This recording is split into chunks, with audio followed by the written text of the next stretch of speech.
நீங்க அப்பப்ப எங்க போயிடுறீங்க? உங்களை தேடுறதே எனக்கு பெரிய வேலையா போச்சு. வித்யா, நான் கிளம்புறேன் வித்யா. இன்னும் வேண்டுதலே முடியல, அதுக்குள்ள கிளம்புறேன்னு சொல்றீங்க? இங்க பாருங்க வித்யா, உங்க ஃபேமிலி ஆளுங்க பல பேர் இங்கதான் சுத்திட்டு இருக்காங்க. இனிமே நம்ம இங்க இருக்கிறது நல்லதில்ல. பாலா, இன்னும் கொஞ்ச நேரத்துல எல்லாரும் கிளம்பிடுவாங்க. அதுக்கப்புறம் நம்ம வேண்டுதலை முடிச்சிடலாம். நீங்க வாங்க வாங்க பாலா, சொல்றல வாங்க. அங்க பாரு. வரட்டும். என்னாச்சு சார்? இப்பவும் நீங்க தனியா தான் வரீங்க? அவர் எங்க? அது அவங்க அப்பாவுக்கு உடம்பு முடியலன்னு அவசரமா கிளம்பி போயிட்டாருமா. என்ன செல்வம்? இந்த கதையை நாங்க எப்படி சார் நம்புறது? தம்பி, இவ்வளவு தூரம் வந்துட்டு நான் ஏன்பா கதை சொல்ல போறேன்? என் முன்னாலதான் அவருக்கு போன் வந்தது. டென்ஷனா பேசிட்டு போயிட்டாரு. அவரை பார்க்க விடாம நீங்க ஏன் சார் தடுக்கிறீங்க? அவரையே நீங்க காப்பாத்தணும்னு நினைக்கிறீங்க? நீங்க 2 பேரும் கூட்டா? மா, அப்படிலாம் இல்லம்மா. எனக்கு நீங்களும் ஒண்ணுதான், அவரும் ஒண்ணுதான்.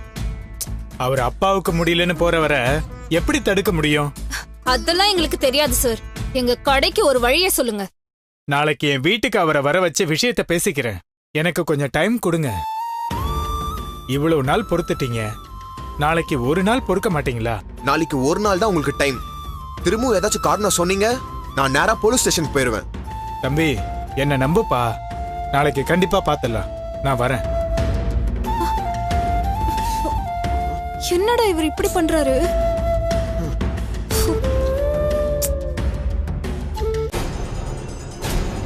இதே பண்ணிருச்சு. இந்த வேண்டுதலை மாத்திட்டாளா? ஓ, நிமிஷத்துக்கு நிமிஷம் பதட்டத்திலே வச்சிருக்காங்க.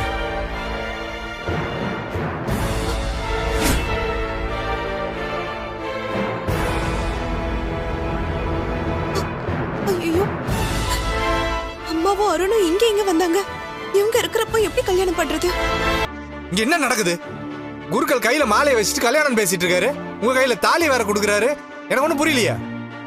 சாரி பாலா, வேண்டுதல்னு நான் உங்ககிட்ட போய் சொல்லிட்டேன். முருக சன்னதியில வச்சுதான் இப்ப கல்யாணம் நடக்க போகுது. யாருக்கு? உங்களுக்கும் எனக்கும் தான்.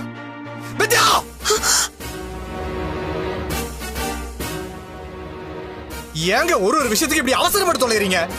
யாருக்கு எடுக்க இந்த ஏற்பாடு செஞ்சீங்க? எனக்கு வேற வழி தெரியல பாலா. எங்க வீட்ல பரபரப்பா மாப்பிள்ளை பார்க்க ஆரம்பிச்சிட்டாங்க. விட்ட சம்பந்தமே பேசி முடிச்சிருவாங்க போல.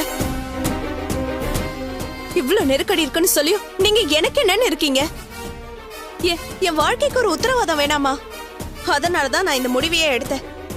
இங்க பாருங்க, நீங்க என்ன காரணம் சொன்னாலும் சரி, என்னால ஏத்துக்க முடியாது. ஏற்கனவே நம்ம இதை பத்தி நிறைய பேசிருக்கோம். எனக்கு ஒரு பிரச்சனை இருக்கு, முடிஞ்சதும் பார்க்கலாம் நானே சொல்லியிருக்கேன். பாலா, அதுக்கெல்லாம் இப்ப நேரம் இல்ல. உங்க பிரச்சனையை நம்ம அப்புறம் பாத்துக்கலாம். உங்களை மிஸ் பண்ணிடுவோன்னு எனக்கு பயமா இருக்கு. இந்த கல்யாணம் நடந்தாதான் நான் நிம்மதியா இருப்பேன். இங்க பாருங்க, நம்ம இப்ப எந்த சன்னதிக்கும் போக வேணாம். கோயிலுக்குள்ளதானே இருக்கோம். இப்பவே இங்கேயே என் கழுத்துல தாலி கட்டுங்க.